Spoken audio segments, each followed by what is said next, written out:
Hi, today I want to introduce to you an interesting model called Doom Loop model. I will explain to you why does it called Doom Loop model later, but let's first understand what this model is all about first, yeah? Okay, so Doom Loop models, it gives you a perspective on which method of performance management tool works best with your different type of performance in your organizations. This model is about how you can categorize your employees based on their competence and passion. So after learning Doom Loop model, you become aware when to use mentoring, coaching, instructing, telling, sharing of experience, training and development, or even managing out as well. Yeah, so these are the different tools of performance management. Now, as an OKR coach, it is very important for you to recognize that the various needs of your performers. Then you're in a better position to mentor them, to coach them, to guide them to achieve their objective and key results. Doom Loop models helps you to recognize which performance management tool work best to address the different competency and attitude of your performers. If you are able to use the right performance management approach to cater to the needs of your performers, then it will help you to boost employee engagement, productivity, and performance. Engaged employees stay longer, they are more committed in the workplace, and they produce better results.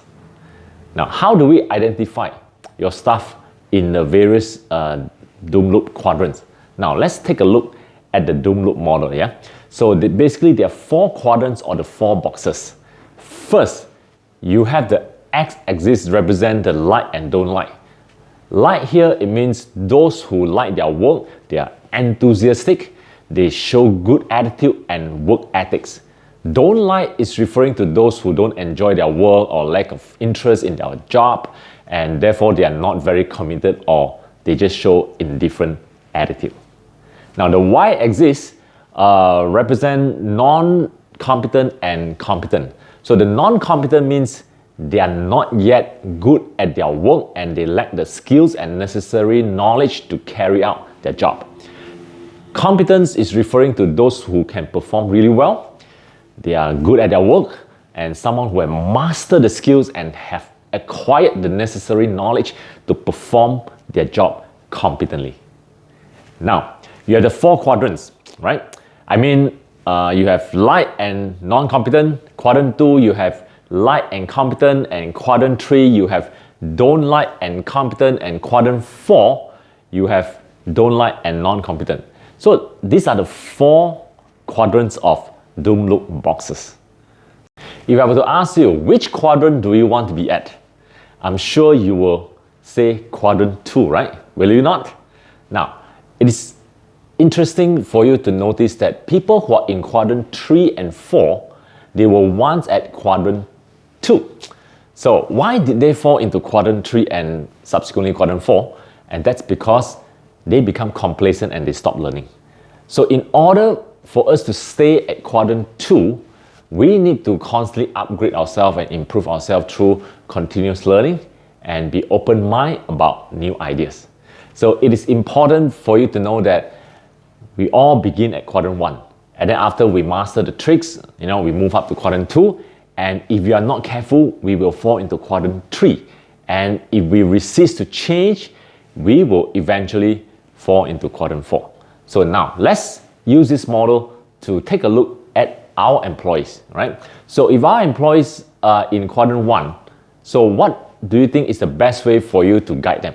Well, you can use mentoring to guide them. If they're in quadrant 2, then you should use coaching to actually stretch them to a higher level of performance and expand their capacity by giving them a new challenge. If they are in quadrant 3, then you may want to sit down with them and reset the goals and motivate them and send them for upskilling or reskilling and perhaps even job rotation for them to be able to contribute to other areas. If they are in quadrant 4, then you need to explain the consequences of their behaviors and performance and ask them whether they are willing to take the consequence. If need to, send them for PIP or performance improvement plan, and the last resort of managing out is perhaps on the table. Now, practice time. First, I want you to identify your staff based on these 4 quadrants. And next, think about what strategy you can use to help them to perform to the mark and achieve the key results. The most challenging part is having to deal with the staff in quadrant 4. Would you agree? I hope you don't have many of these staff under this category. Yeah? And if you have, then you have to guide them and handle this group delicately, because it may spread like a wildfire and cause a lot of grievances and demoralize the staff in other quadrants. So the last resort, of course, is to manage out. And if you need to do that, please proceed and fully comply to your company's human resources policy and also your local labor law in your country.